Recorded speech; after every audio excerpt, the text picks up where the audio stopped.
তো খলিল ভাই একদিনেই ড্রোন চালানো শিখছেন এবং ড্রোনটা এই আমাদের যে অফিস রয়েছে অফিসের ছাদে নামাবেন। ওই যে ড্রোন রয়েছেন আমাদের, এটাকে কি বলা হয়? এটা টাওয়ার উপরেই তো আরটি আরসি স্টেশন। আর সেখান থেকে এখানে নামেন নাকি?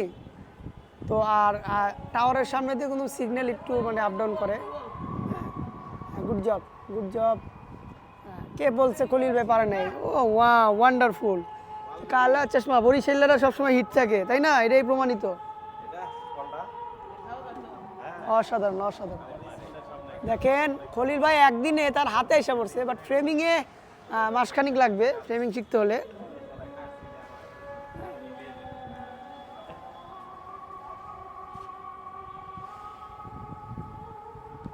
মুভমেন্ট একটু ঘুরাইলে ক্যামেরাটা, না ক্যামেরাটা ঘুরাই দিই দাঁড়ান। না না ওটা ধরেন না।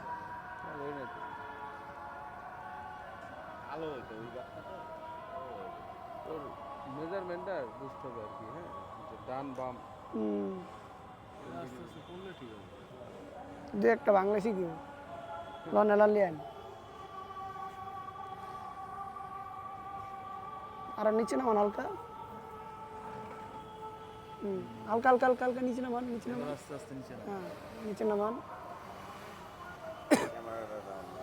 খলিল ভাই একদিনে শিখে গেছে মানে ড্রোন ল্যান্ডিং। আস্তে আস্তে তার মানে ড্রোন বিষয়টা হয়েছে এই পর্যন্তই। সামনে আনান হালকা।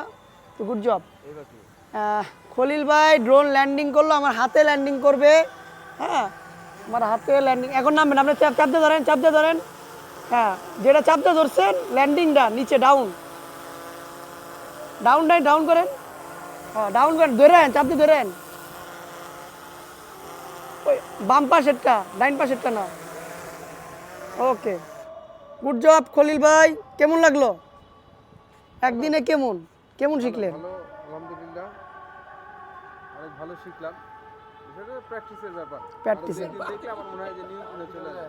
নিয়ন্ত্রণে আসবে। হ্যাঁ নিয়ন্ত্রণে আসবে। আজকে যেটা হচ্ছে যে যে সামনে পিছিয়ে কতটুকু করলে পরে কতটুকু সামনে যায়, তারপর হচ্ছে যে ক্যামেরার যে বিষয়টা। তো দু একদিন প্র্যাকটিস করলে ইনশাল্লাহ আমাদের আয়ত্তে আসবে। সবার ক্ষেত্রে না, সবার ক্ষেত্রে না বলতে যে সবাই পারবে আশা করি। আমি যেটা বুঝলাম যে না ভালো।